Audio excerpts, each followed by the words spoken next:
What's up, tribe? How you guys doing? Go ahead and hit that subscribe button. I hope you like this video. This is the Real Housewives of Miami, Season 4, Episode 2. It was streaming on Peacock. So honestly, this episode was really a lot of regurgitation of stuff we already knew. So let me just get into what they talked about, because we did get some new stuff, okay? Now, we picked up where we left off, where we had Marisol and Alexia talking with Alexia's assistant about her ex-husband's lover. I know that was a lot. That was a lot in that sentence. But Alexia's ex-husband, well, he was her husband when he passed away.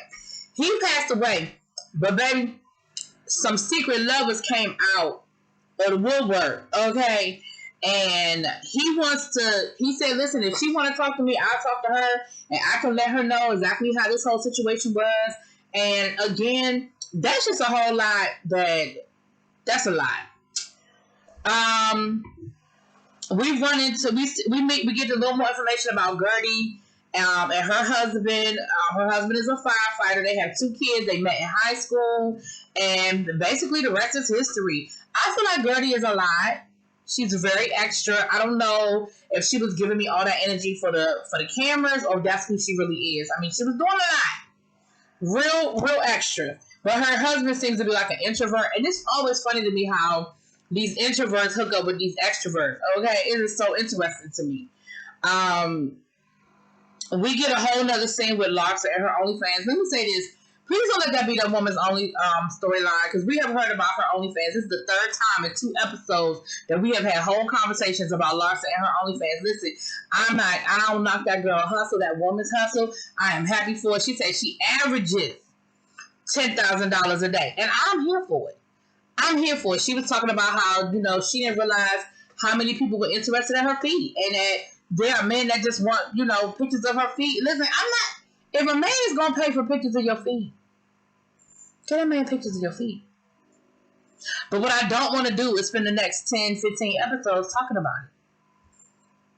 Give me something else, okay? Now, we did have Lisa. Yeah. Lisa and her husband on their anniversary. No, it was his birthday, excuse me.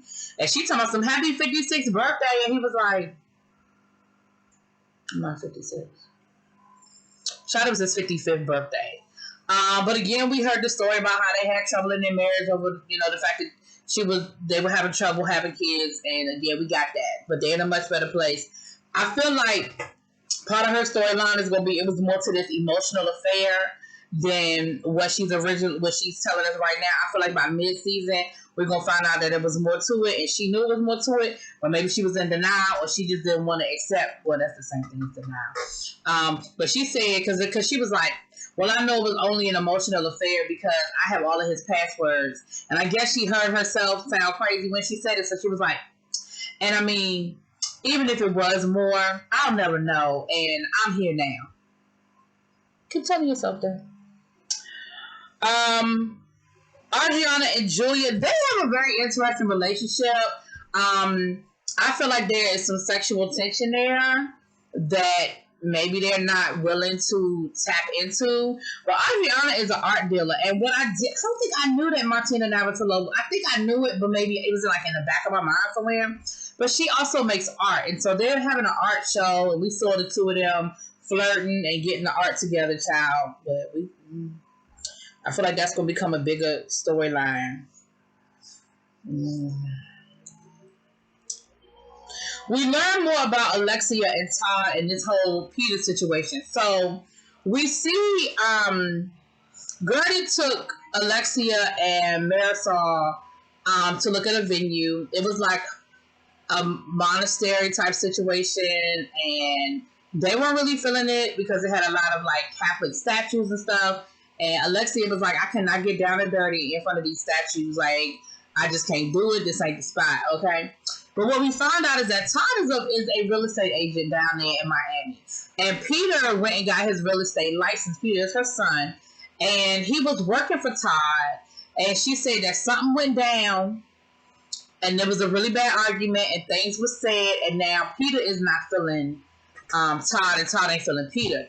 And so it's really awkward because she wants to have her son walk her down the aisle, but her son, not only is he not really speaking to her fiance, he is not here for the wedding. Now, we found out that Peter has gotten married, moved to France, getting a divorce, and moved back to Miami. And it seemed like when she met up with him, Alexia met up with Peter to try to convince him to be in the wedding. And it sounded like the way she was talking at first was that they had an argument. Todd said some things that were really nasty that might have been out of line. But her thing was, you got to learn how to forgive and move on because it's affecting the family. But then later on in the episode, when she told this, so I was thinking, oh, Todd came out his mouth sideways.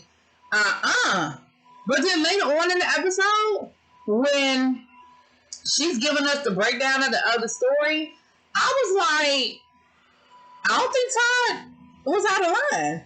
So what she said was that Peter came over to the house, he had a little weed. And we know that her son, Frankie, has a traumatic brain injury. And so Peter gave Frankie the weed. They were smoking the weed together. And she said, it's medicinal and, it's supposed to be good, to help him in some cases. And so they were smoking the weed. And they came upstairs and I guess they were, chilling or eating or whatever. And all of a sudden, Frankie passed out. Well, she said Todd had to give some mouth-to-mouth resuscitation. They had to call the paramedics. He had smoked a little too much. And his blood pressure dropped really, really low, like dangerously, like could kill you low. And while all of this was going on, Peter was in his phone and could care less and had no sense of urgency, no reaction, no, oh my gosh, that's my brother, oh my gosh, let me help, oh my goodness, oh my goodness. And so Todd cussed his ass out. And let me tell you something. If that is what happened and that is the story, then he was supposed to get cussed out. Not because he bought the weed, but because you had no sense of urgency and you didn't care about your brother damn near dying. You in your phone? And Peter then went on and told her because the wedding is close to his birthday. He was like, oh, well, I might not even be here. I'm supposed to be going to Tokyo. Now, let me explain something. This was still while the whole Rona was going on. Sir, you didn't need to be in nobody's Tokyo. Now, she said August, and I'm wondering if that was around the Olympics. The Olympics was the last 2 weeks of July, right?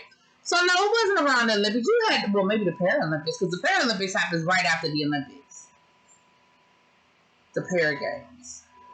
Anyway, neither here nor there. You didn't need to have your happy ass down in no damn Tokyo. If your mama getting married, you go to your mama's wedding. That's my 2 cents. So Nicole is having an event to her house, right? And again, we had to rehash Nicole and her boyfriend's relationship. And she said we having a sushi and sake event down to the house. It looked really nice. They were making the sushi fresh in the kitchen. They had all these different types of sake, And she was like, well, what are we going to do when people start asking us about getting married? He was like, who's asking you that? It was like, my friends don't just randomly be asking me about getting married. Like, is that what your friends do? And she was like, well, I mean, yeah. He said, well, I mean, honestly, I guess nobody really bothers me because I introduce you as my wife anyway. And she was like, well, I don't introduce you as my husband. I said, you my partner. And it did come up one time, but I really felt like it wasn't that serious. That's how I felt. I felt like it wasn't that serious. But anyway, so we get to the sushi and the sake party. Now, she had a situation that I thought was interesting, but weird all at the same time. She had a bar that was made with there was a traditional, geisha girl, in the middle of the bar, and it moved, she would turn, and the bar would turn, and it had glasses and sake on it. I don't know how I felt about that situation. I think I'm going to have to agree with Larsa on this one. That was a little creepy. We also found out that there was a situation between Kiki and Marisol down to the Hot Girl Summer Party where they were asking Julia about being on the farm and milking the cows. And Kiki said something about, do you milk it with your mouth? Ma'am. Now, Kiki is a friend of Gertie's. Ma'am. Where have you ever seen a woman milk a cow with her mouth? And like Marisol said, I mean, that's what you see in porns. You don't. And so Marisol made a little flippant comment about her intelligence level. that kind of, so they told Marisol, listen, that was a bit much. You kind of did a little bit too much.